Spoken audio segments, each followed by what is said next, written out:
There was a matter with Ken Foster. Something that is mirroring the same thing that ended up with Joshua Samaro.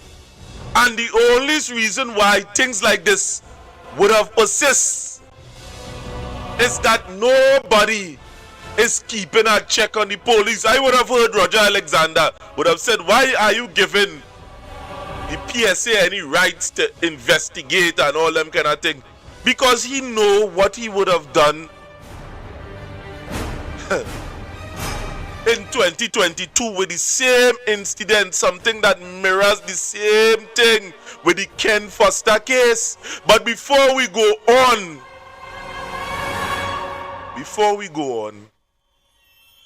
let me bring some perspective to this. I want you to remember this, that would have taken place on the 20th of January 2026. And then we go into the massive breakdown of what would have taken place with Roger Alexander 2022. We all know this story here.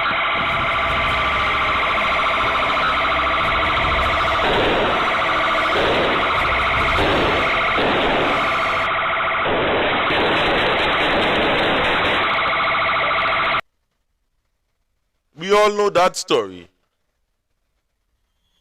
because it's fresh in my mind. We all know that story. But how much of you know the story of Ken Foster? How much of you outside here would have ever heard of the story of Ken Foster, where Roger Alexander was a part of that whole scenario? And in May 2025, the judge would have made a pronouncement on the matter. No, I ain't gonna know that at all, because the recency effect is within play. And argumentum ad novitum. New things, this is a new case. And we are operating as if the police are infallible. So anybody who ever received threats, we must take that seriously with the police force, because they not only have a history of executing people, there is evidence that is within the public domain. If we just open the eye and look, we will find all that we need. But we having people toting feelings because we calling them dumb. But that, ladies and gentlemen, is only based on information that we would have seen and experienced within the public domain. And tonight, ladies and gentlemen, I know, but I reached a point that you had to reach a place that you don't care, because they will always come. But I ain't gonna play with this guy here this evening. Let me come with it. Let me come with what I have here installed. Because let God be truth and every man a liar. The other day I was on the streets where Victor Roberts was. And this statement was evident. We mustn't let them inject fear into us. No. Not at all. Not at all. Mado. Stand. And if we don't stand for something, then we might as well die for nothing. Victor Roberts, when you were UNC Senate, I mean, you afraid you lost your work or some kind of thing? So let me explain that clearly to you. I am an alderman in the Super Borough Corporation according to the local government laws. Yes, I was recommended for the position by the UNC. And I want to tell the UNC this. This is not about Victor Roberts. You all could do what you want with alderman position. A matter of fact, you all could go to hell with that. Do what you want with that. But I will continue to stand for the poor, the oppressed, and speak out against any piece of legislation or any draconian measures that the government implement that is against the population. That is my position. So here do I walk through the valley of the shadow of death. I do not fear the UNC. I do not fear the UNC. Listen, because people want to know clearly your stance right now and why you're out here. Everybody was too long to get that fact. So just talk about if you care about the profession. People want to know. All right. So I have no problem with any repercussions for me standing up and at this case kneeling down, defending the poor, the oppressed, and the downtrodden.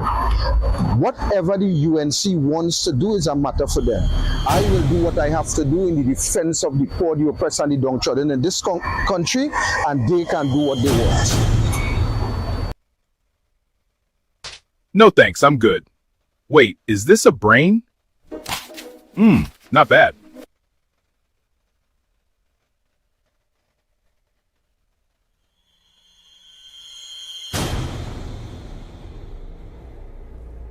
No thanks, I'm good.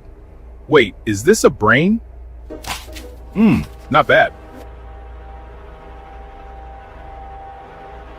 Well, John Rampasad, good night, sir. Yes, we would have reached out to you and I would have seen your clip here. But this, people Trinidad and Tobago, this year, this program here, this workers' rights broadcast, it's not about party. Let me tell you one time. It's about truth. Now you hear Victor Roberts, a man that working and functioning underneath the UNC banner with, that speaking out irregardless. Somebody dead. The police shoot them down. And right now Trinidad and Tobago, again, reliable information that came from directly from the police force. They are planning to put within a media release, or you here first, and you go see what is going to take place within a few days hence, and refer back to the same video. So the many of you that are now joining me here on this broadcast, you can get a repeat of this show. It's running currently on our website, Workers' Rights 868. Type it up on Google. Go on YouTube, Workers' Rights 868. It is running live on TikTok and it is running live on YouTube right at this point in time and live on our website. So to those that are joining us from on the different variant sites, we know TikTok does only save, it does save live. So Trinidad and Tobago, right now they are planning to say it was a sting operation that would have been set up in concordance to the statement that would have been released by Kaya, the girlfriend of Joshua Samaru. They would have amalgamated a lot of experts to craft a story based on the statement that was released by Kaya Sili. To say, to tell the public that it was a sting operation that Joshua Samaru run away from, and he's accustomed picking up and dropping off certain things. They are going and craft a story on that based on the statement that was released, when everybody saying and seeing within the statement that they would have placed she in a trunk on top she boyfriend who was struggling for their life. They see that as an opportunity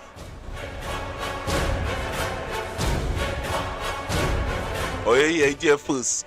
So let's go in to the explanation from with Roger Alexander. and you're going to see for yourself, Trinidad and Tobago, what is taking place within this country.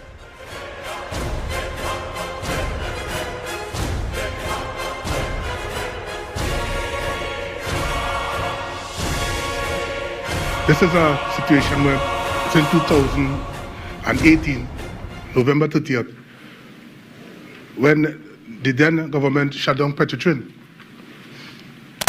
A number of officers had to be called out. Roger Alexander cannot be trusted, a cry for justice from the shadows of power. In a just society, the integrity of law enforcement should be beyond reproach. But when the very people sworn to uphold the law manipulate it for their own ends, they not only betray the people, they desecrate the sacred trust that binds a nation together. The recent acquittal of Ken Foster is not just a legal outcome, it is a glaring indictment of former police officer and now Minister of Homeland Security, Roger Alexander. It lays bare a truth too many have whispered and too few have dared to say aloud: Roger Alexander cannot be trusted. Let us not mince words, Ken Foster stood trial for his life. He was shot, charged, and almost buried under the weight of lies, inconsistencies, and tainted evidence. And at the center of it all was Roger Alexander. How can we trust a man whose case crumbled under the most basic scrutiny? Not one station diary note could support the officer's version of events. No official record. No accountability. In policing, that's equivalent to erasing the very footprints of truth. The chain of custody was broken, the same firearm, ammunition, and spent shells that supposedly linked Foster to the crime were marred by mishandling and unexplained changes in markings. Evidence tampered with. Evidence reshuffled. Evidence corrupted.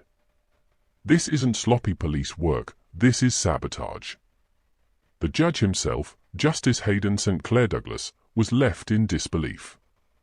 In his own words, "I am not sure the accused shot at anyone. I am not sure he was in possession of a firearm or ammunition." This is not ambiguity. This is doubt sown by deception. And most damning of all, the defense suggested that Foster was framed because he refused to become a tool of state power, to falsely accuse a reputed gang leader. In that moment, Foster became an enemy of convenience. And for that, he was shot, charged, and nearly caged. This is not justice. This is tyranny. Roger Alexander, then a constable, now a minister, had power in his hands. And the court has shown he abused it. His own testimony fell apart. His colleagues' stories were riddled with inconsistencies. Their statements were not just unreliable, they were orchestrated.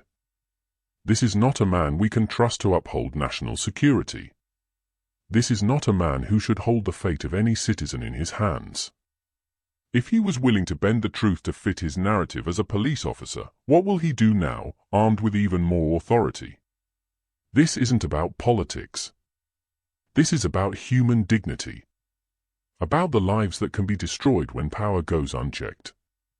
It's about a young man who could have been lost to the prison system forever, not because he was guilty, but because he stood in the way of a fabricated story. Roger Alexander may sit in a minister's chair today, but the stain of this case follows him. The public must ask, how many other Ken Fosters are out there? How many people has he silenced, framed, or condemned with faulty evidence and unaccountable authority? To the people of Trinidad and Tobago, this is a call to vigilance. Power must be accountable. Justice must be transparent. And no one, no matter their title, should be allowed to rise above the law. Ken Foster walked free because the truth spoke louder than the lies. Let us never forget who tried to bury it. This is a situation where it's in 2018, November 30th, when the then government shut down Petrotrin. A number of officers had to be called out.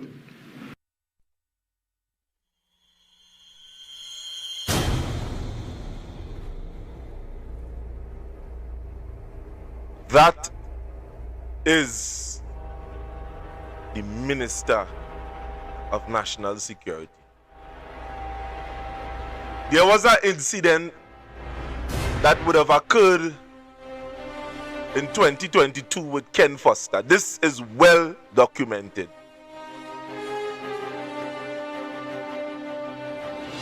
Where they would have framed inconsistencies with evidence presentation.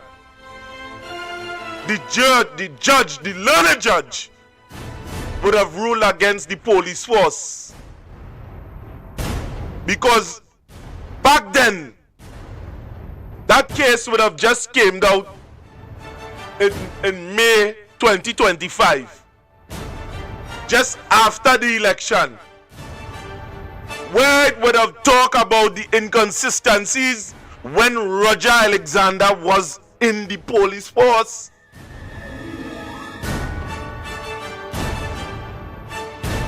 So now Trinidad and Tobago, a man in which we would have seen that would have been killed by the police force, nothing coming out of it.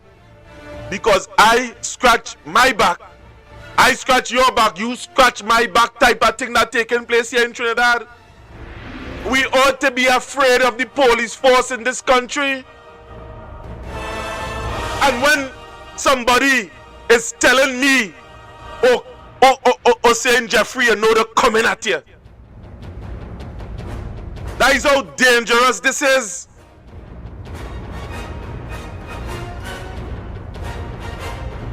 So, I just try to understand Trinidad and Tobago. I just try to put into perspective what really going on here in this country. When I sit back and I analyze what taking place, then in the future, it go have a lot of this regardless to what administration is within power. And we must say no to things like this that is taking place within the police force. The hell with party where this is concerned. The hell with governance where this is concerned. The police force needs to buck up.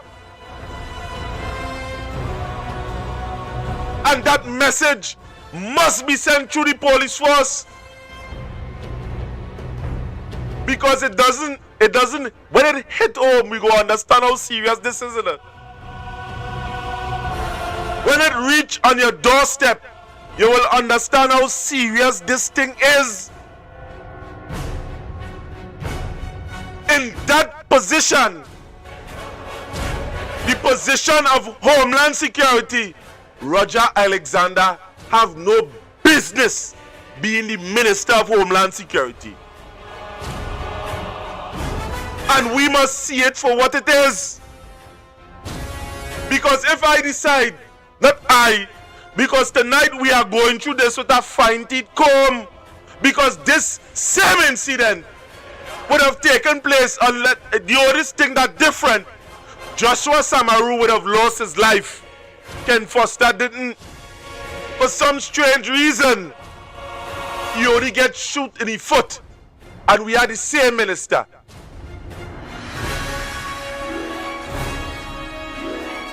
Sitting down at the helm. Oh, you're getting tired of this thing, you know? Clip number 2. When I done play this clip here, I will be opening the lines for many of you to get your 2 cents in. Roger Alexander is not a man to be trusted. And no matter who he support, we are not supposed to trust them. If Alistair Guerrero cannot come on national TV and talk about what is taking place with this investigation, then he has to go on the way for maybe or perhaps about it. Clip number 2, because I want to give context to this. This thing we are give context charges to this. Related to a 2002 shooting. Ken Foster has been freed of charges related to a 2002 shooting incident involving police officers. one of whom is current Minister of Homeland Security Roger Alexander. In a judge-alone trial, Justice Hayden Sinclair Douglas rejected the evidence of former police constable Alexander and his former colleagues, saying he was unconvinced of Foster's guilt. The charges stemmed from an alleged shootout in Morva. Officers said they tried to intercept a stolen vehicle when Foster shot at them. They returned fire with Alexander shooting Foster. Well, Foster denied any wrongdoing, claiming he was framed for refusing to implicate a gang leader. His attorney, Peter Carter, highlighted flaws in the case, including missing station diary notes, possible collusion, and improper packaging of ballistic evidence. Ken Foster, a resident of Charford Court in Port of Spain, was acquitted of several serious charges stemming from an incident on April 3, 2002, in which he was accused of shooting at police officers, including Roger Alexander, who is now the Minister of Homeland Security but was then a police constable. Foster faced charges of shooting with intent to cause grievous bodily harm to Alexander and 3 other officers, as well as illegal possession of a firearm and ammunition. According to the prosecution, Alexander and his colleagues were on patrol in Morvant responding to a stolen vehicle report. They claimed they pursued a vehicle matching the description and that Foster, seated in the front passenger seat, fired at them during the chase and again when the car stopped. Alexander reportedly returned fire, injuring Foster. Foster did not testify at his trial, but his defense, led by attorney Peter Carter, argued that Foster was framed after refusing to identify reputed gang leader Cohen Fresh Phillip as a passenger in the car. The defense also raised several procedural and evidentiary issues, including lack of station diary notes documenting the incident, possible collusion or inconsistencies in the officers' written statements, problems with the chain of custody for the firearm, ammunition, and spent shells allegedly recovered at the scene, unexplained changes in the markings on the evidence, why Roger Alexander, the prosecution, lost, key legal arguments and judicial reasoning. Standard of proof not met. Justice Hayden Sinclair Douglas ruled that the prosecution failed to prove its case beyond a reasonable doubt. He explicitly stated, looking at the evidence as a whole, I am not sure the accused shot at anyone. I am not sure he was in possession of a firearm or ammunition. Unreliable police testimony. The judge rejected the evidence provided by Alexander and his fellow officers, finding it insufficient and unpersuasive. The defense's cross-examination highlighted inconsistencies and possible collusion in their statements. Evidence handling issues. The judge was particularly troubled by discrepancies in the chain of custody and unexplained changes to the markings on the physical evidence, firearm, ammunition, spent shells. These issues undermined the integrity and reliability of the prosecution's case. Lack of corroborating documentation. The absence of station diary notes documenting the officer's actions and observations on the night in question further weakened the prosecution's position. These discrepancies leave the court in doubt, Justice Sinclair Douglas said. Defense's strategy. Foster's defense did not require him to testify, relying instead on cross-examination to expose weaknesses in the prosecution's case. The defense suggested a possible motive for the officers to frame Foster, namely his refusal to implicate a reputed gang leader. Broader implications. This outcome reflects the high standard required for criminal convictions, proof beyond a reasonable doubt, and the importance of proper evidence handling and credible testimony. The judge's decision demonstrates that even high-profile complainants, such as a government minister and former senior police officer, are subject to this rigorous standard. Roger Alexander, in response to the verdict, accepted the court's decision and emphasized respect for judicial independence, though he maintained his account of the events. In conclusion, the prosecution's inability to present a consistent, credible, and properly documented case led to Ken Foster's acquittal. The judge's ruling underscores the necessity for law enforcement to maintain rigorous standards in evidence collection and documentation to secure convictions in serious criminal matters. The recent acquittal of Ken Foster on multiple serious charges reveals a deeply troubling reality about the conduct of then police officer Roger Alexander, now the Minister of Homeland Security. The court's findings shatter the illusion of integrity that the public is often urged to accept without question. How can we trust a man whose testimony in a life-altering criminal case was dismissed by a judge as unreliable and insufficient? This was not a minor lapse. The evidence presented under Alexander's leadership was riddled with inconsistencies, mishandled physical items, and crucial gaps in official documentation. When a man's freedom hangs in the balance, we expect more than shaky stories and missing records. We expect truth. The gravity of the judicial findings cannot be overstated. Justice Hayden St. Clair Douglas, after hearing all the evidence, could not say with certainty that Foster even fired a gun. That doubt wasn't born from legal loopholes. It stemmed from blatant contradictions in the officer's accounts, a mysterious absence of station diary notes, and mishandled evidence that changed markings without explanation. These are not small errors. These are the kinds of failures that destroy lives and erode public faith. If Alexander, as a constable, oversaw or participated in such a flawed operation, how can we believe he now upholds justice as a government minister? Even more damning is the defense's claim that Foster was targeted because he refused to identify a gang leader. This isn't just a courtroom tactic, it's a chilling accusation that points to corruption and abuse of power within the police force. Whether or not that claim is ever proven in a separate court, the very possibility should alarm every citizen.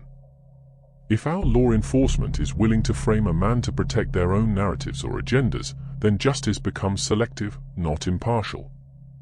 And if Roger Alexander was complicit in that, then his elevation to national leadership is not just ironic, it's dangerous.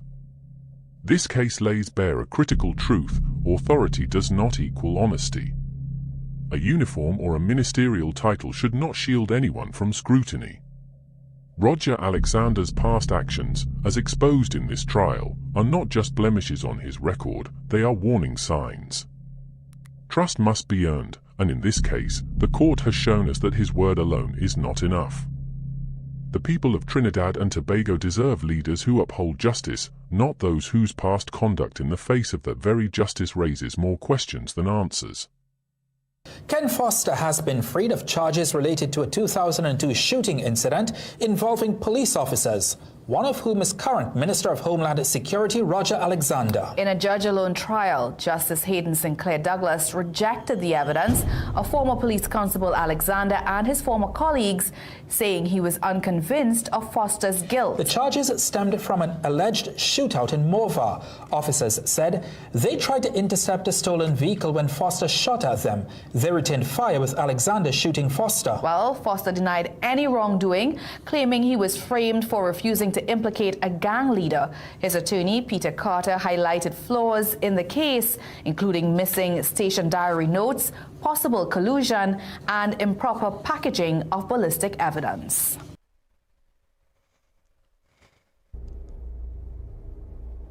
So Trinidad and Tobago,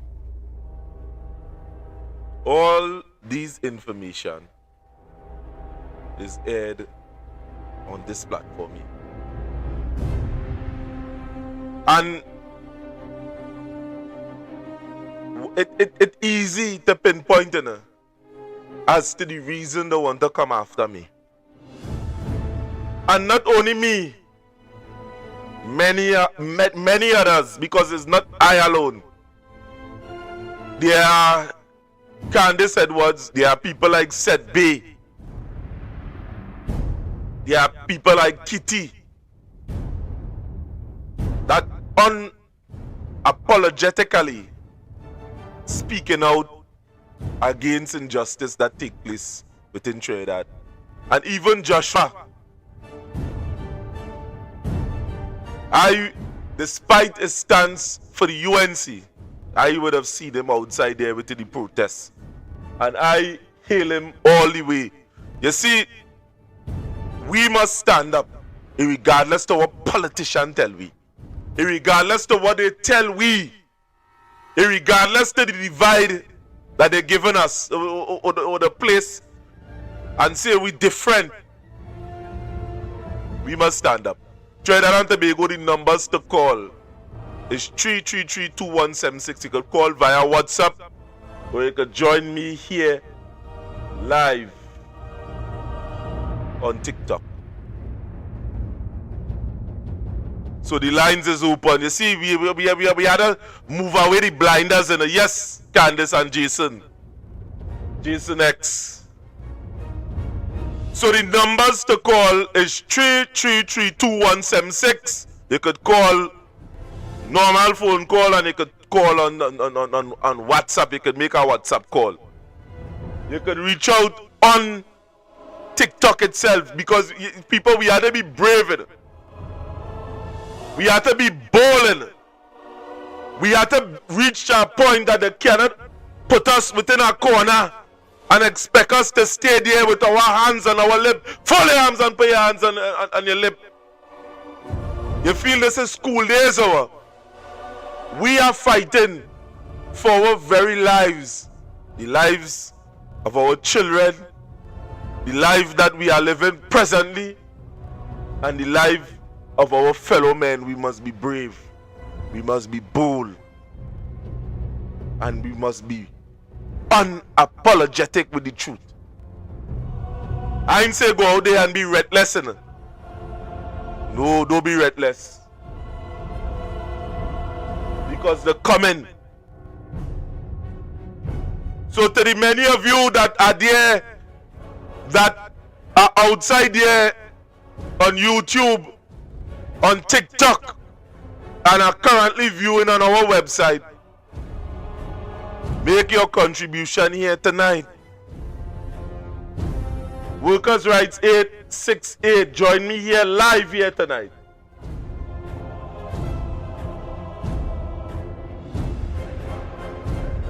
Yes, brother, greetings to you.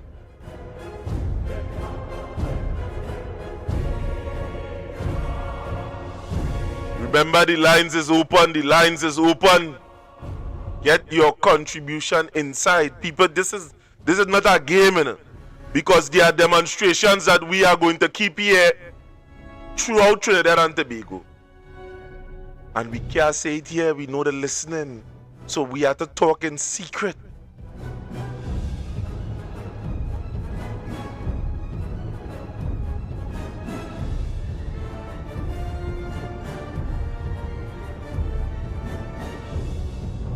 So the many of you that are outside, I ain't seen the TikTok feed, the YouTube feed.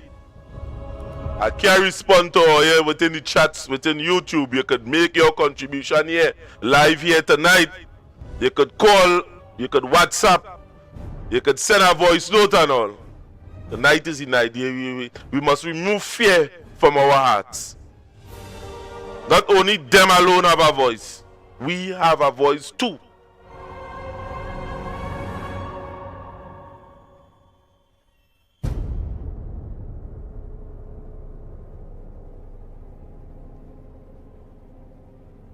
We're going to what Victor Roberts would have said, a matter of fact.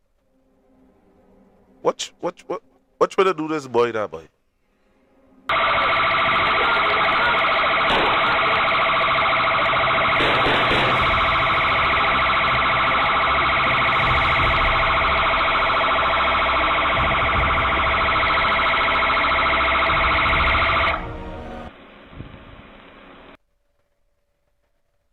What should I do that boy now, boy? A clear view of the public.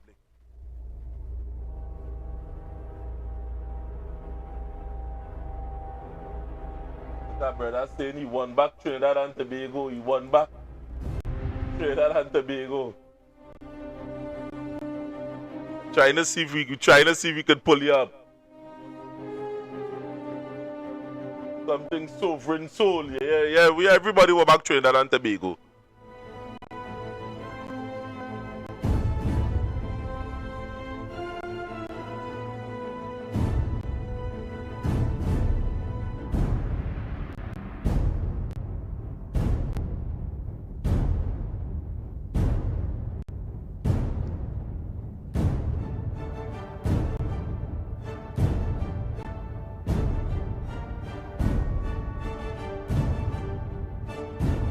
No thanks, I'm good. Wait, is this a brain? Not bad. No thanks, I'm good. Wait, is this a brain? Not bad. I'm the smartest already. I'm the police commissioner. I don't need no brain. No thanks. I'm the smartest already. I'm the police commissioner. I don't need no brain. No thanks. I'm the smartest already. I'm the police commissioner. I don't need no brain. No thanks. I'm the smartest already. I'm the police commissioner. I don't need no brain. No thanks. I'm the smartest already. I'm the police commissioner. I don't need no brain. No thanks. I'm the smartest already. I'm the police commissioner. I don't need no brain. No thanks. I'm the smartest already. I'm the police commissioner. I don't need no brain. No thanks. I'm the smartest already. We hear you, Alexander. He's the smartest already. You're the police commissioner and you don't need no brains. I understand you. So you don't have to come and tell the people of Trinidad and Tobago that from the time I would have heard a particular talk, they need to come to see me. I know this man was a dunce. I know Alexander was a dunce. And to try to silence dissent, people who is speaking out concerning what is taking place here in Trinidad and Tobago, and your only response is to lock them up. I know you're a dunce. Come on now, man. Come on. Only dunce behaves like that. Watch a statement by Roger, and we could see this man, something wrong with him. In the heights of this whole situation, with never play. They Roger.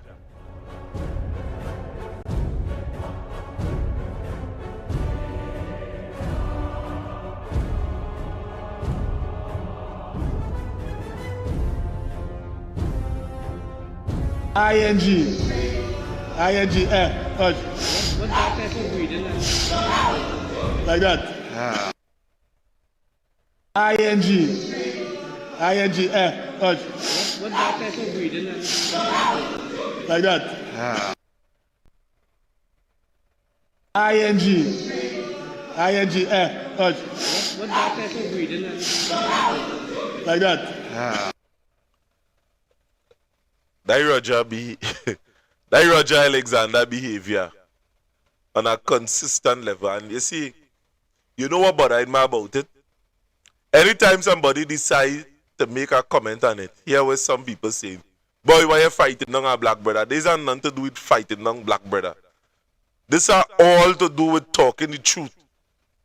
This man is a dunce. This man is an embarrassment to black people. And if that the anger most of you is going down, that we must leave a man to talk rubbish in the position that he in, all because that he black, that or he ain't gonna get that loyalty from me at all. Or you ain't gonna get that from me at all. This man, by oh God. I mean, and there is the man in charge of security in Trinidad and Tobago. Boy. Children under the age of 12? Yeah, well, again, the parents come and register the children. Once the children are of age where they cannot register for themselves, they should come. They need to accompany their parents, especially young persons. What age is that? Yeah, awesome. What's the cutoff age? Well, we look at to work with your parents, you must be over 18. You know that?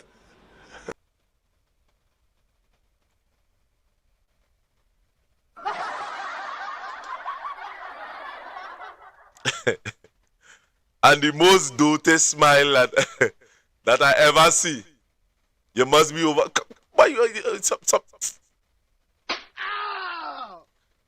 we seeing all of these things within the public domain, and we still had this man in charge of national security. We still had this man in charge of crime fighting in this country. We still had this man, Roger Alexander, in charge of crime fighting in this country. And people, no matter what, on the opposition, on the government bench, there are certain people that supporting it, no matter what.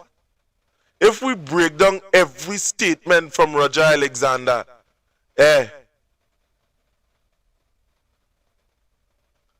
we go come to the conclusion that he's a dunce.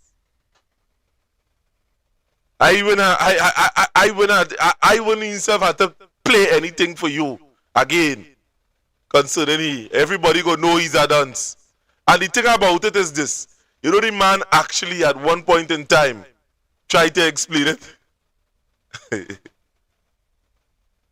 Ask me a question the other day. You asked me a question the other day. How long is 14 months? Now you tell me, how long is 14? That the first thing people learn. Yeah. You 12 months in a year, 12 months, 14. How much is 24 months? 12 and 12 months. So I just say, you know what? Let's play foolish with foolish conversation. Now, on this clip here, I show him how we went and somebody maybe tell him about this. But we say, Roger, you don't know always. So you come back in our interview. You was in Parliament. All for you to do is to answer the question. We talking about how much years it is. And you go on a controlled media. You understand? When you already know the answer, there now, because somebody maybe tell you. Say, boy, Roger, you come now, man. You know where is that? You know where is that? Every week, I'll ask for that. Everything will be all right. Everything will be all right. Let's wait. What are your objectives? What are your goals and plans? Listen, we have some things coming, and you all will see it. Something such as? If I tell you, you see, that one is want me to tell you, I can't. No, the opposition leader would have attended the funeral of Joshua Samaru. Did you attend? And if not, why not? I had other commitments that day. And there's continuing calls for the Commissioner of Police to resign. What are your new thoughts on that? Because every day things are changing. It's changing. I told you, evidence is what we deal with. You plan on releasing the evidence that the police have or any video footage that the police may have? No, the opposition said that there's nothing by law stopping you from releasing any. Now, or you listen to the music that Roger Alexander listening to? Roger Alexander's phone was playing gangster music. You see, what we align ourselves with in the life. I mean, they say, show me your friends and I go show you I show me 10 things that he does do. And 3 things he does do often and I go tell you who he is. This man is not interested in answering any questions to the public. But yet still, when people like myself, Jason, Kitty, Candace, all of us is questioning the actions of this government and you, Roger Alexander, with your done self, when we questioning your actions, or you want to secure charges on us, if you are the testicular fortitude, Roger Alexander, come on this program from the comfort of your own house, then we interview here. But yeah, that ain't go serve your agenda at all. You go run on TTT. You go run there, you go run on the ground report. You go run on other programs that you have control of. Instead of face the public. Yeah, the kind of music Roger listening to. And you tell me if this man very much interested in dealing with the matters of national security in this country. Every week I'll ask for that. Everything will be all right. Everything will be all right. Let's What are wait. your objectives? What are your goals? Everything go be alright. Every week you ask some of that. Everything go be alright. Everything go be alright. Hear the music. Listen, we have some things coming, and you all will see it. Something such as? If I tell you, you see, that one is what me to tell you, I can't. No, the opposition leader would have attended the funeral of Joshua Samaru. Did you attend? And if not, why not? I had other commitments that day. And there's continuing calls for the Commissioner of Police to resign. What are your new thoughts on that? Because every day things are changing. It's changing. I told you, evidence is what we deal with. You plan on releasing the evidence that the police have or any video footage that the police may have? No, the opposition said that is nothing by law stopping you from releasing any further evidence. The opposition could say anything they want to know. You remember that? Of course.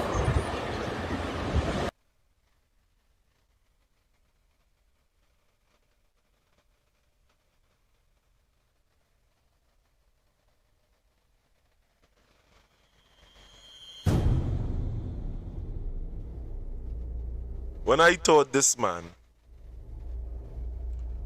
would have seized the opportunity to speak to Trinidad and Tobago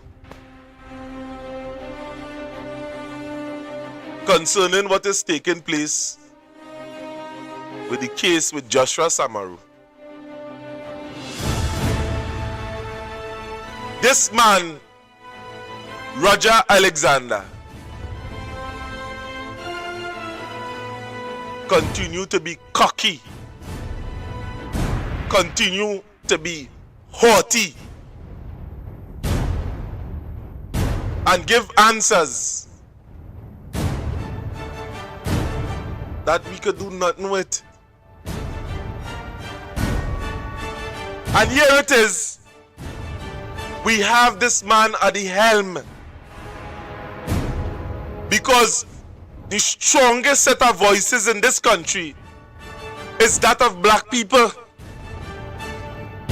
So when Kamla Prasad Bisesa strategically put Roger Alexander in the position of national security, black people automatically go say, boy, you know, even myself in the early stages, seeing how dotish the Minister of Homeland Security is, say, boy, better we ain't say nothing because he black. But not saying anything in instances like this. You could pick up a bullet or the police could come and assassinate you. And nobody didn't say nothing. And nobody want to say anything. And people like Philip taunting the public. Oh, there is a small protest. Them outside Parliament. Yeah, that what I want to do here. The very man that muster support from thousands of people within the public domain.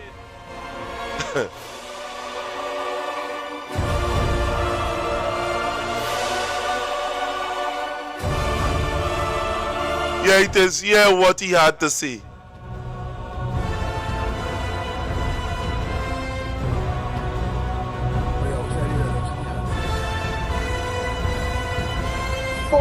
Police killing under round. 4. But I never see you outside the Red House. But you're outside the Red House with your hands in the air. Wearing sign mark, don't shoot. Who that sign for? Kamla? You worried Kamla going to shoot you? Kamla don't instruct police, Kamla don't hire police, it's not Kamla's job to investigate police. Your protest is with the police administration building 1 block east. We ain't going there. Because monkey know which street to climb. You're outside the Red House for the camera for 5 minutes. You know my real protest. You're outside there looking for likes and shares on Facebook. And that's your whole role in the politics. Likes and shares. What are you contributing? What are you contributing to the people who you saw in that video? There is an active investigation. In fact, there are 2 active investigations underway. What were you doing other than climbing up on their dead bodies and stunting? You have no shame.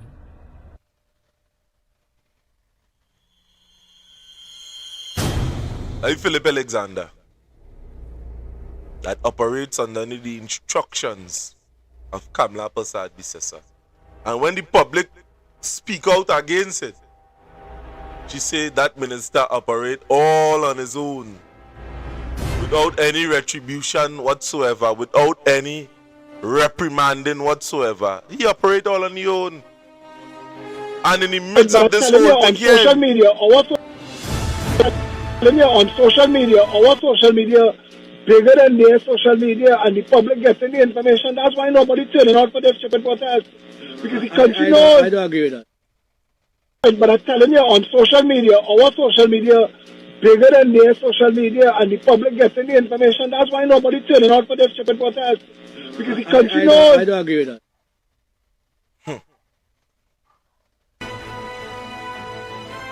That is a scumbag that they call Philip Edward Alexander.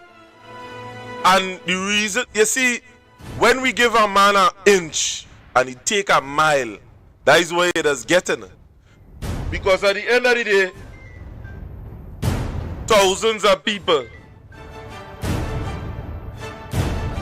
hundreds of people, matter of fact, all through social media, protest action that would have taken place outside of parliament. And this is the behavior of Philip Edward Alexander. Trinidad and Tobago are going to take this type of disrespect from that Syrian? Always playing, talking about the father and the Sabgas and all of them. Only to get this piece of thing. You see what we entertain.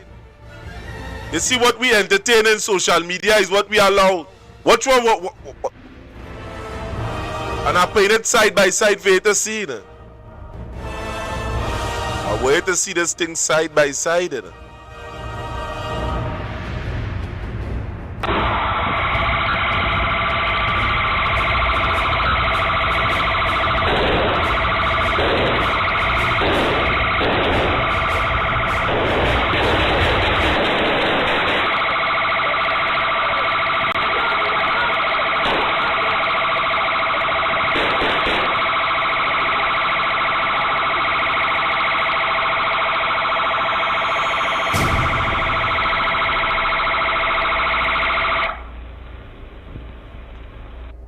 So after witnessing a police killing on camera,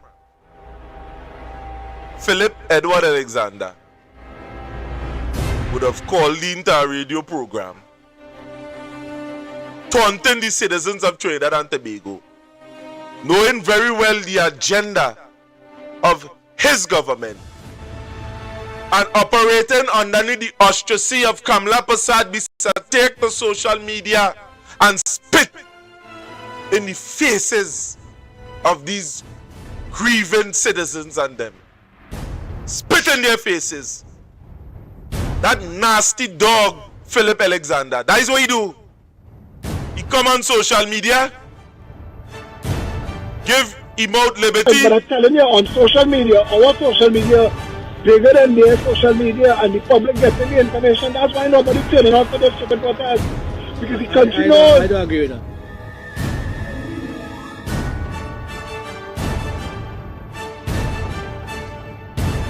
That is what Philip Edward Alexander did on social media. Calling TTT radio station. People protesting outside parliament. We know Roger Alexander is a dunce. They know nothing about national security, but yet still Kamla have a purpose by keeping him there. So black people ain't go say nothing. So people ain't go speak out because she know his nature. She knows how he functions.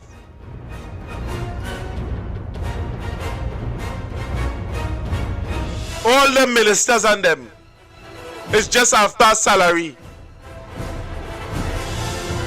Otherwise, they would have be standing up for truth. A man dead, police, you see it on camera, I mean, he gets shoot up.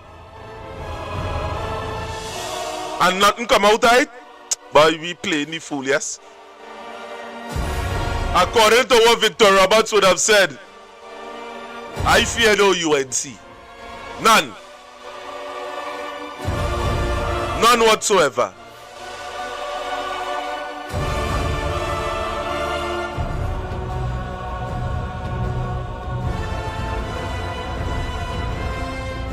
So don't play, you can inject that inside of me. Again, I go to answer that call on our next time, innit?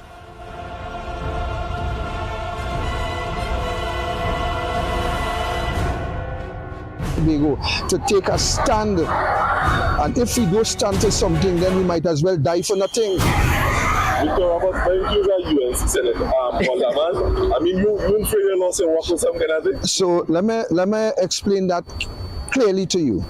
I am an alderman in the Super Borough Corporation according to the local government laws. Yes, I was recommended for the position by the UNC, and I want to tell the UNC this.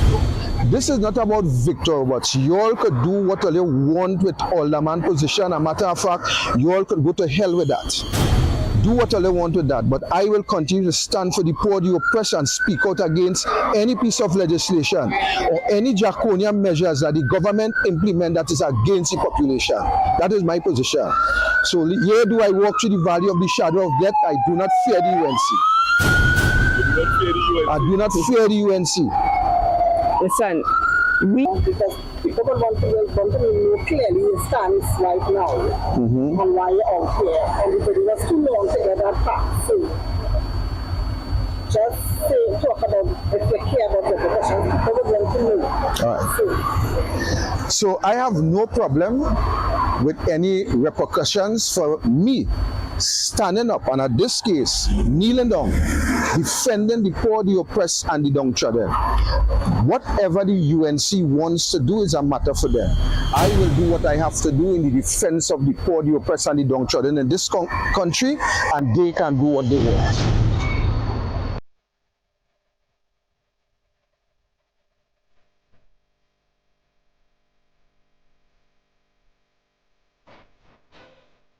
So this thing here is very simple. There are a lot of people that would have sold their soul. David Muhammad is one of those. Yeah. Stephen Reese is one of those.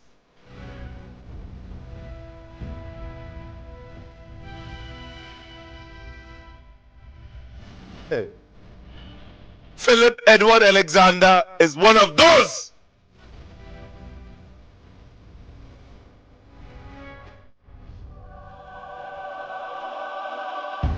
Heavy Duty and TC is one of those.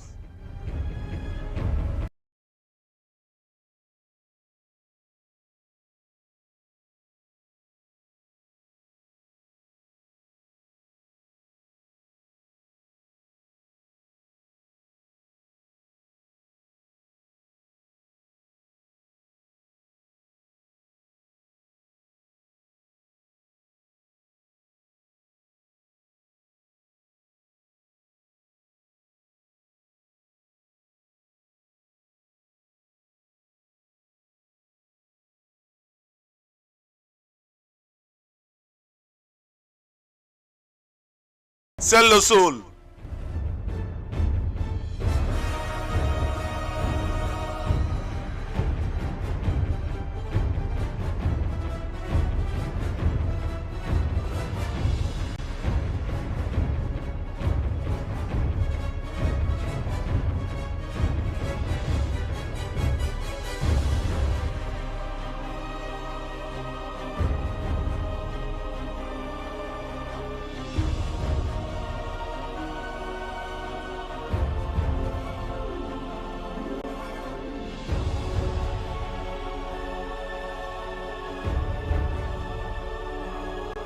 To say it on paper.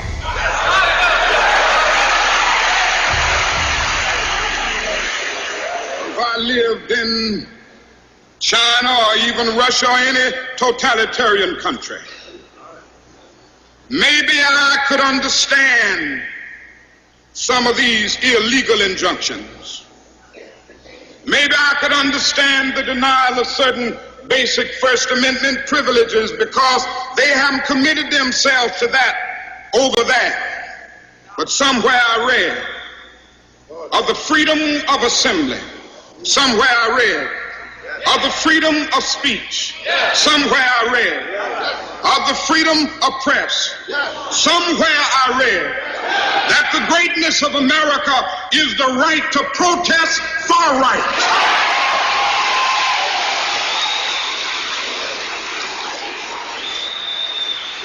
And so just as I say we aren't going to let any dogs or water hoses turn us around, we aren't going to let any injunction turn us around.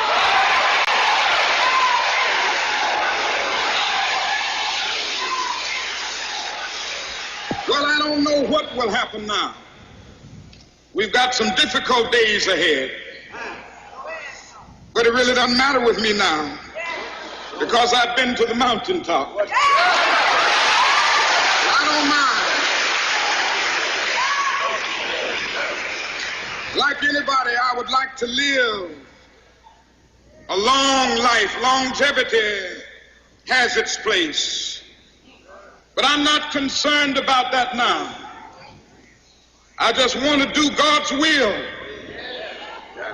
And He's allowed me to go up to the mountain. And I've looked over and I've seen the promised land. I may not get there with you, but I want you to know tonight that we as a people will get to the promised land.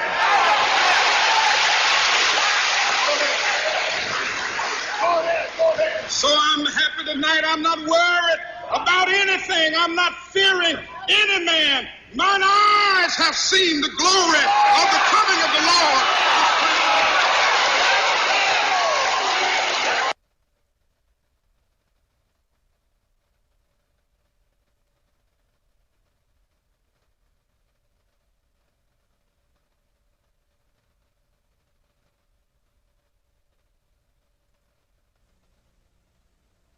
Power which makes itself felt, and yet there is an indefinable, mysterious power that pervades everything. I feel it, though I do not see it. It is this unseen power which makes itself felt, and yet defies all proof, because it is so unlike all that I perceive through my senses. It transcends the senses, but it is possible to reason out the existence of God to a limited extent. Even in ordinary affairs, we know that people do not know who rules or why and how he rules. And yet they know that there is a power that certainly rules. In my tour last year in Mysore, I met many poor villagers, and I found upon inquiry that they did not know who ruled Mysore. They simply said, some god ruled it. If the knowledge of these poor people was so limited about their ruler, I, who am infinitely lesser in respect to God than they to their ruler, need not be surprised if I do not realize the presence of God, the King of Kings. Nevertheless, I do feel, as the poor villagers felt about Mysore, that there is orderliness in the universe. There is an unalterable law governing everything and every being that exists or lives. It is not a blind law, for no blind law can govern the conduct of living beings. And thanks to the marvelous researches of Sir J.C. Bose, it can now be proved that even matter is life. That law, then, which governs all life is God. Law and the lawgiver are one. I may not deny the law or the lawgiver because I know so little about it or him. Just as my denial or ignorance of the existence of an earthly power will avail me nothing, even so my denial of God and his law will not liberate me from its operation, whereas humble and mute acceptance of divine authority makes life's journey easier, even as the acceptance of earthly rule makes life under it easier. I do. Many of us don't believe it of a God. And that's the mistake we are making. You see what is taking place here in this country?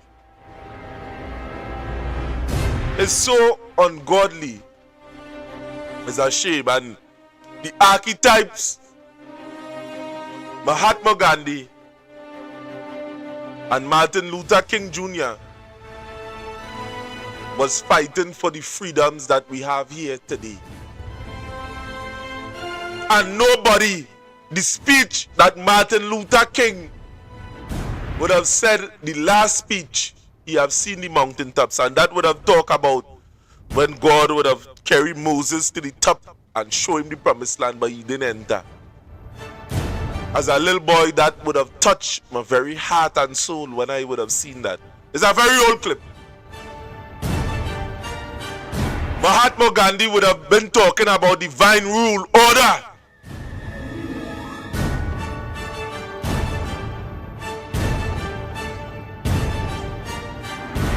Something that we would have drawn strength upon in quiet times. All union members know about Mahatma Gandhi and Martin Luther King.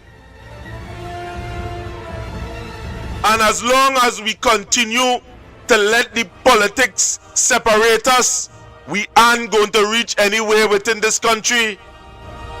Despite of who dare, we the people of this country must develop a togetherness as what would have taken place in 1986, where Indians and Africans unite. And at that point in time, they would have taken down the PNM government and placed another one in power. And now we are seeing just underneath a year, this UNC government is destroying Trinidad and Tobago unchecked. Because the same activists that speak on their behalf, that ought to criticize them, saying nothing. And that is what is the problem. So when I hear I am talking from a basis of aggravation and aggression. When I talk, it coming from here. We ought not to let this government behave like this. We are the government. And if it come to pass that we have to go day and night in front of the Parliament House, then so be it. Watch how they behave when they are addressing the people's business. Kamala Prasad Bisesa is allowed to make all kind of allegation on check without being called into account. This woman is the most reckless prime minister that was ever seen in Trinidad and Tobago. That's facts. And the same activists on them, not that you dislike them, when you beat your child, it's not because you hate the child, it's out of love. Because if you're like me, when I beat, I crying too at the same time, but you have to get the licks. It's with love I'm doing it. And this is what is taking place here in this country. Don't let no Adel Roberts and dotish Philip Elwood Alexander. Adel Roberts is a drunk.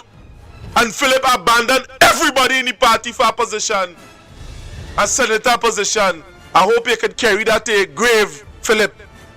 Put that on your coffin. Because there is a God. There is a God. And there is a price to pay for using people. You go ahead.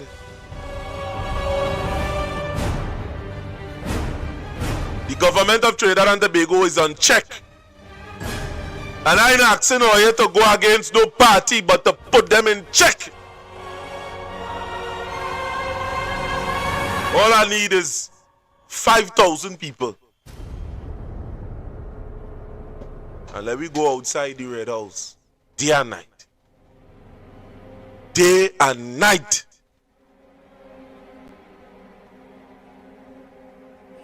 Let them know what time it is.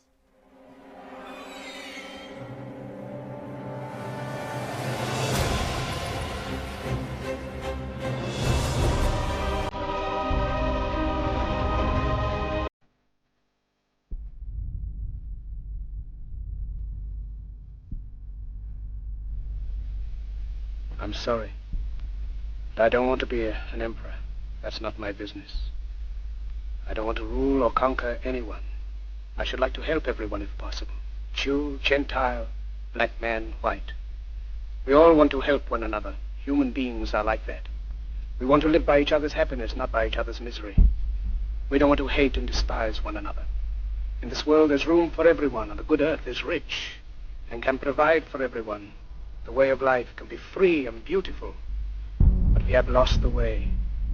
Greed has poisoned men's souls, has barricaded the world with hate, has goose-stepped us into misery and bloodshed. We have developed speed, but we have shut ourselves in. Machinery that gives abundance has left us in want. Our knowledge has made us cynical, our cleverness hard and unkind.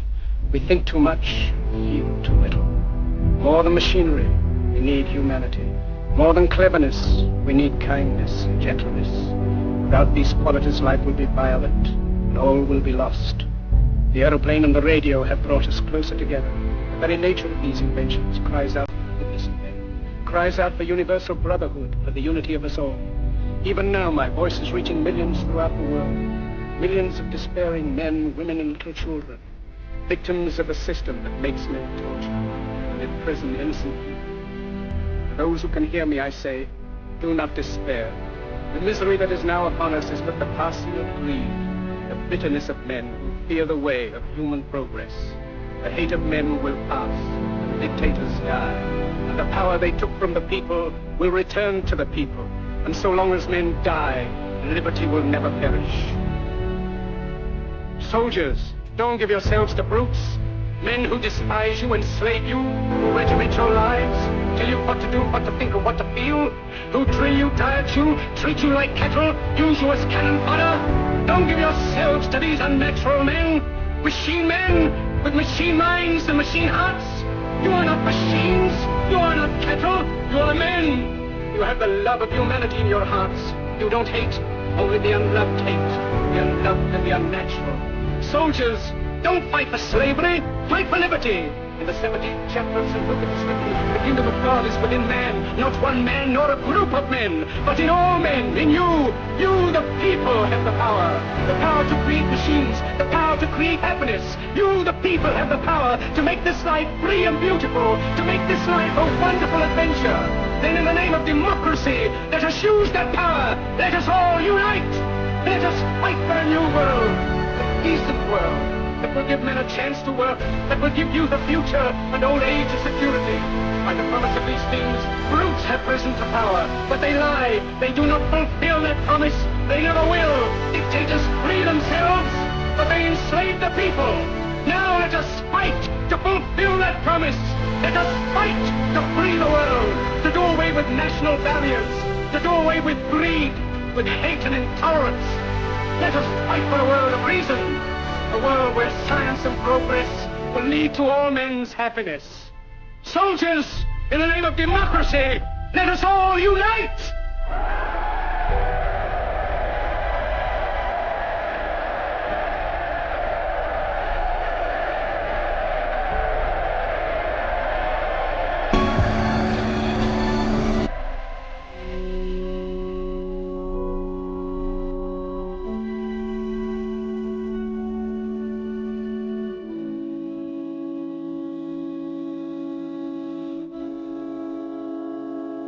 Trinidad and Tobago.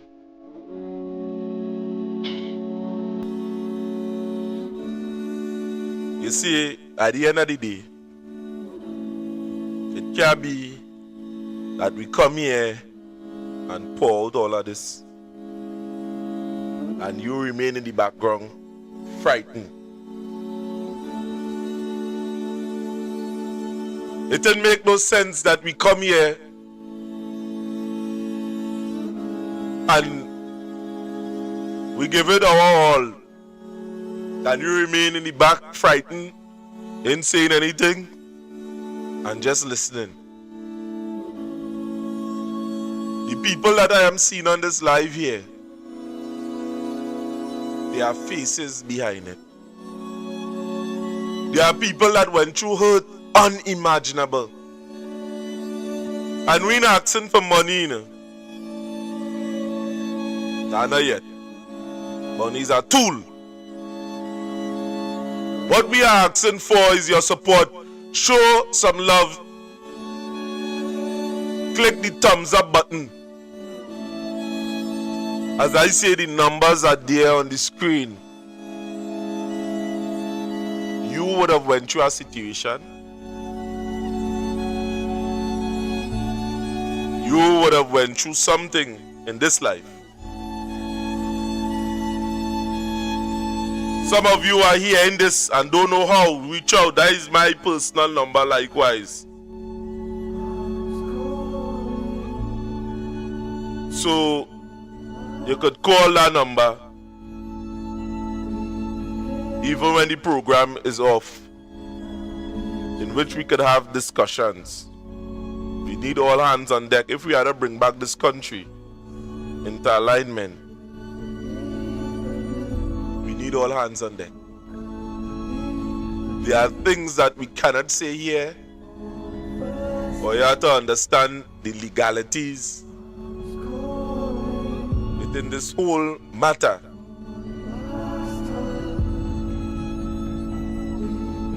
So we need all hands on deck. Oh yeah. Never answer this call here.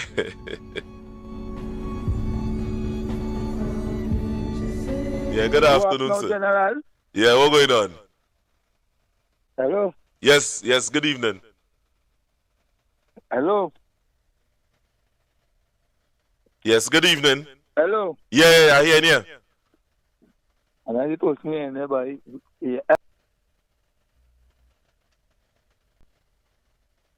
Yes, yeah, ma'am, sir. Hello? Yes, good evening. I know when done, huh?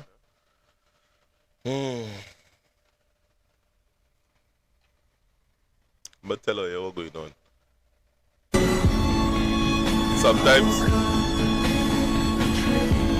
Sometimes the calls are matter of fact.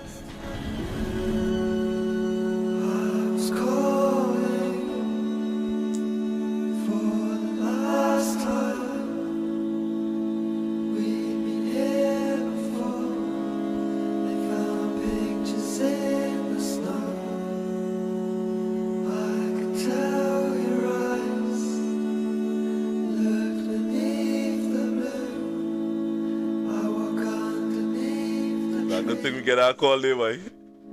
Watch out, the one out of the lines in hook up, so I don't know. Yeah, just it has happened. So Trinidad and Tobago, as I say, this is not just about thing. Yeah, I mean, whoever calling could call back. I don't know, and on the line. I don't know what on the line. So we humbly apologize about that. So Trinidad.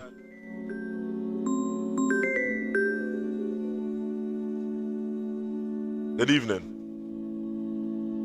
Hello? Yes, good evening, sir. Mr. Jeffrey? Yes, are you sir. aware that speech you just played was a Hitler speech? Yes, I know that was a Hitler speech.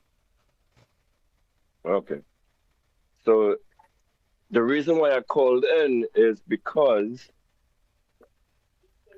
your government officials, Mr. Patterat, met with the Israeli ambassador 2 days ago. Mm-hmm. And this ambassador was also touring around in the Ministry of Public Utilities. Israel, what are your thoughts on that? That's actually what I really want to hear your thoughts and opinion on. Why is Trinidad and Tobago associating with Israel in any form or fashion? And what does that signal to you? I mean, and the reason why I'm mentioning this is because you played that Hitler speech. So what are your thoughts on that? I mean, in a nutshell, I mean, I didn't plan to go into that, but what Israel, I believe Israel is committing genocide. And this government aligning themselves with Israel, I would have seen it, a matter of fact, with the thing with Padarata. I'm going to give you a prediction right here. Mm-hmm. I predict the Trinidad and Tobago Police Service will be doing training with the IDF soon. Do you know about the IDF? Do you know what the IDF is? I know what the IDF is. The Israeli Defense Force, the ones who train the NYPD and all these police forces around the world, trained to oppress the people. You know, the biggest story in your face right now is Trinidad and Tobago associating itself with Israel. And, you know, we're saying there, I mean, you forced my mind to do some research here now, because if it is the police getting on, so it's in Trinidad and Tobago, and they... Exactly. Right. You're getting it. I seen the connection. You're getting it. It's clicking now. It's clicking. I seen the connection that they're trying to draw upon. So they could be engaging the service of them to probably oppress the citizens of Trinidad and Tobago. Yeah. In a nutshell. How to oppress the people more effectively. That is what the idea teaches police forces around the world. Crowd suppression techniques, yada, yada, yada, all that stuff. All that is coming to you, I predict. You forced me to do some research. The only way, and one thing I want to say, when you're looking at your government, and crime is so much in the news, it's everything that they talk about. When it comes from a government perspective, the only way to solve crime is to provide jobs, to provide economic opportunity. Yeah. More police doesn't mean less crime. Actually, more police, when you look at the statistics here in the United States, more police equals more crime.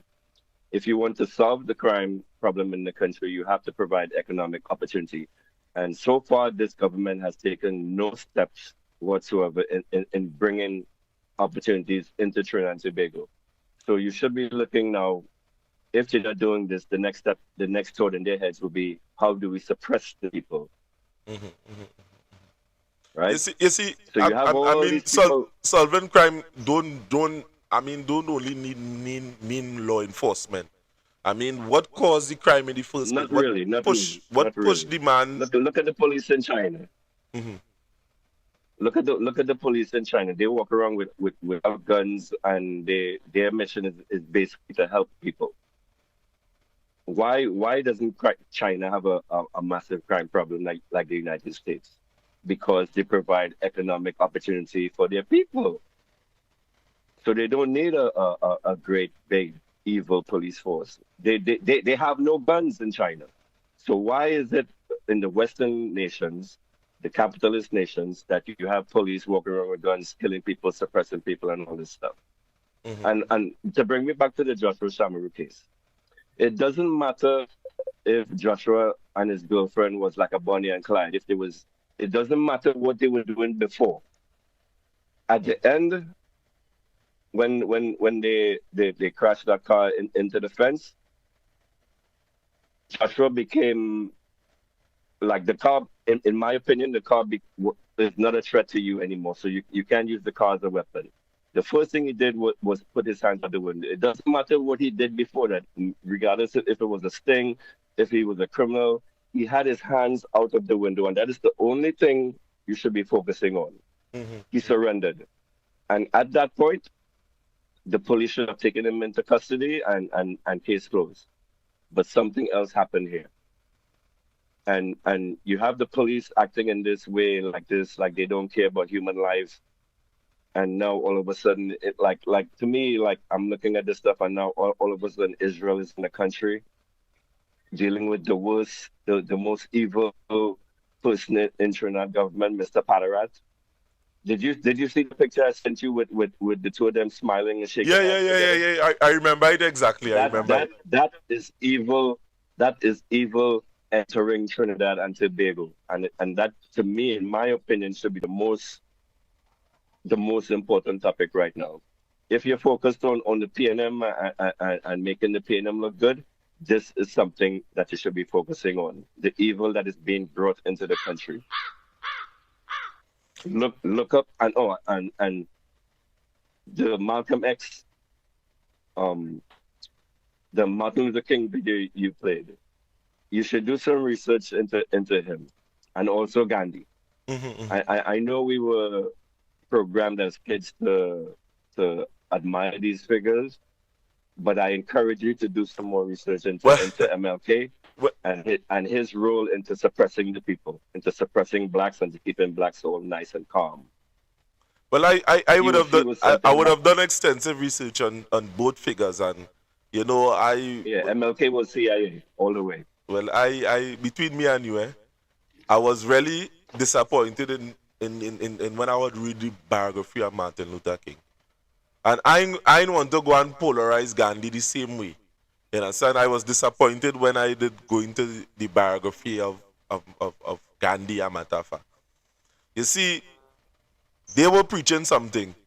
And when they actually go into their lifestyle, it was something totally different. But here we're going on with that. There was honest about it. They never say that, they never deny or all them kind of thing.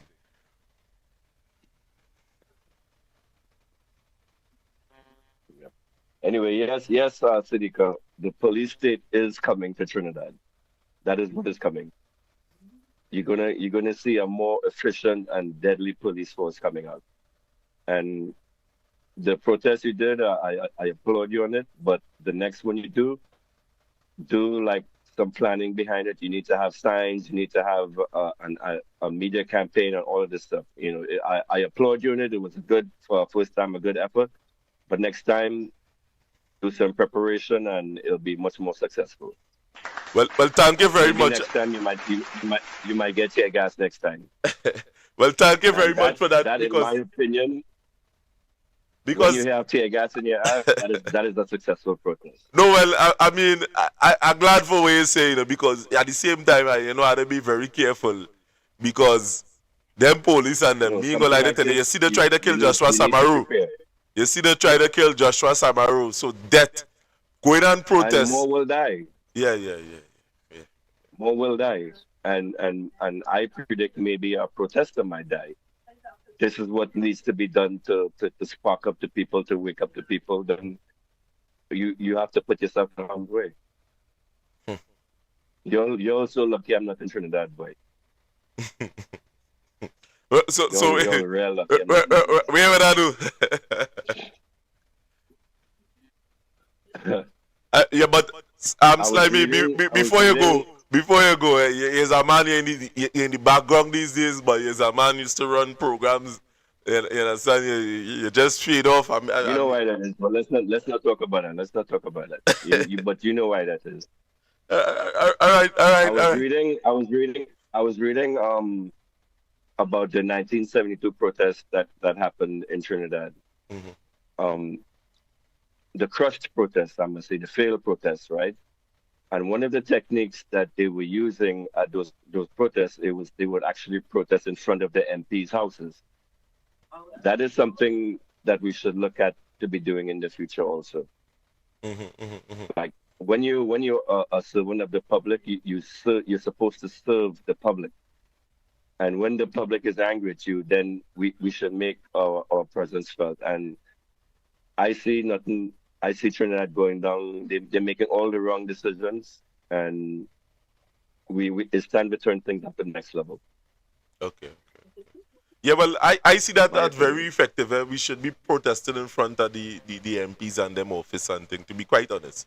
I mean, there will be protests like that going forward within the future where we really We have need to actually go outside the protest. office, You know, go outside the house and protest. you exactly in front of their house, make life uncomfortable for them. You know, and there was this video you sent me the other day with Jillian John in this big black BMW or Benz and playing this happy music. You need to make these people feel the pain that you feel every day. If you are uncomfortable, your politicians should be uncomfortable also. They shouldn't be living a high life on your blood, sweat, and tears. And this Joshua Samuel thing, it's gonna be, I think, I don't have the proper words, but it's a pivotal moment in Trinidad and Tobago's future, I think. Anyway, let me get off the phone. Somebody else calling. Okay then, okay. That's my thought. Okay then, I'll listen to it. Well, Trinidad and Tobago, I would have seen a comment within the comment section. How would the police have jobs? Crime pay the government, keep putting the people under pressure. True. To a certain degree, crime pay the government. It pay lawyers. It does boost up the canteen in the jail. Crime pays, whether we like it or not. Crime pays. Government ain't going to pay a extra pension for a pensioner die.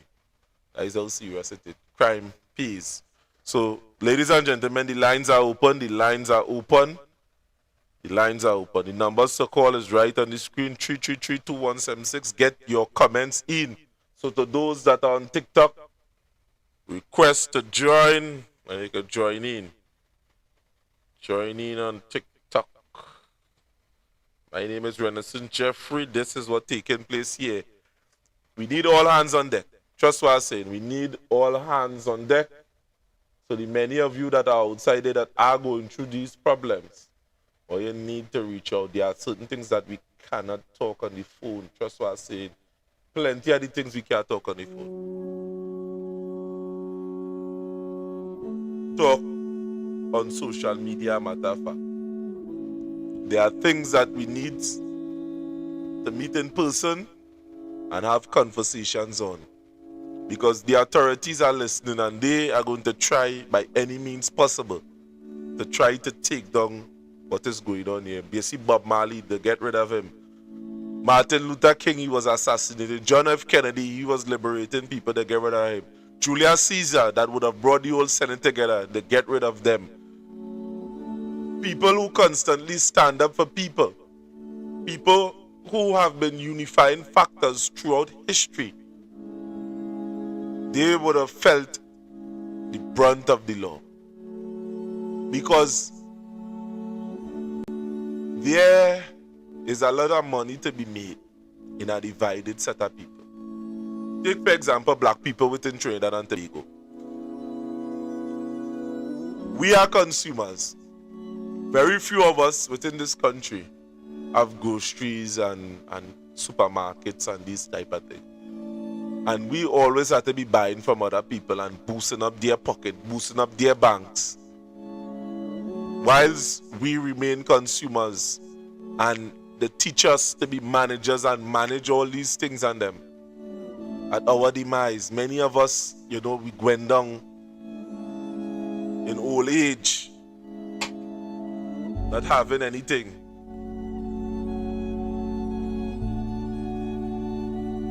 And in closing, Trinidad,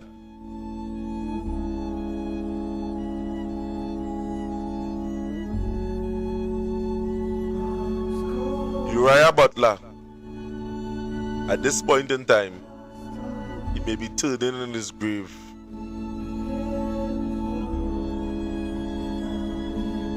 Concerning what is taking place within this country.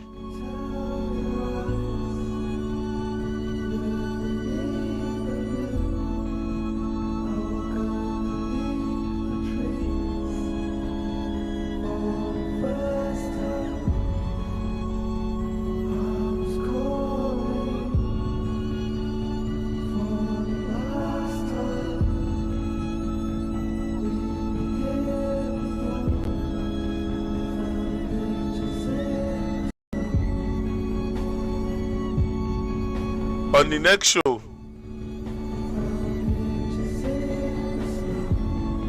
that is carded on this platform,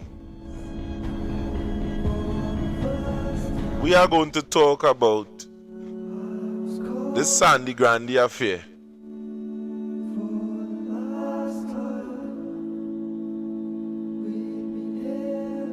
And break down this thing with Danny Guerra. Don't feel, Roger, you getting way in it, because we will treat with you too. Don't feel you getting way, we will treat with you. But I will specifically spend some considerable amount of time breaking down this issue with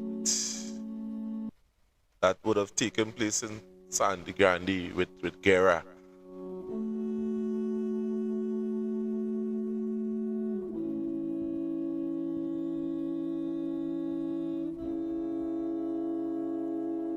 So Trinidad and Tobago, thanks for being a part of this program here this afternoon. Thanks for watching, and stay glued to your television. So if you would like to reach out to us, our numbers is 333-2176. Any information that you want to send off the record, send it on that number. We also have our website where you could send a tip. Any information that you know you would like for us to reveal.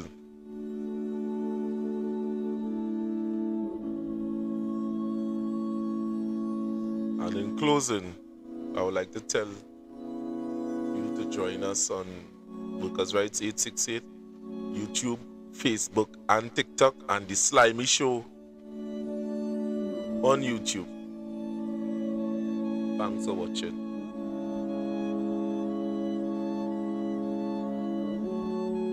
Laptops in your children's hands. Laptops in your children's hands. You have seen new hospitals open doors. You have seen affordable fuel, groceries within reach. And you have seen dignified jobs. And you have seen dignified jobs.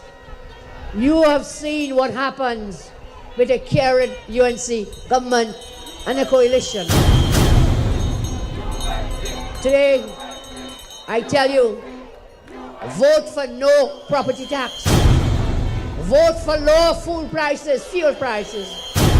Vote to leave senior citizens' pensions alone. Vote to open the gate for all the children of our land. Vote to create 50,000 jobs. Vote against a cashless society. Vote to the public servants, the increases. Vote to the public servants, the increases. Vote to the public servants, the increases. A vote for the UNC is a vote that negotiations will start with no less than 10%. And I also want to tell the TNTech workers who are unjustly treated, that this 10% is also for you. With the consolidation of the cost of living allowance, going back to the start of your negotiation period, PNM give you 0.00. Kamla Prasad business are going to give you 10% and the consolidation of COLA with Big Back Bay. Approaching. Are you all setting aside money for that 10% salary increase that you were promised publicly? Still working on it. Looking for money. If you have any, give us some. Thank you all.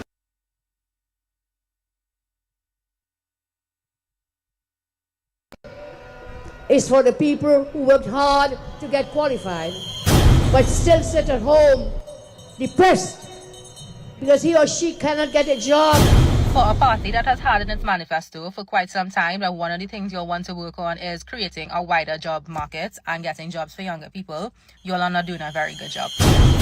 Because someone else got that job because they have a daddy and they have the connections.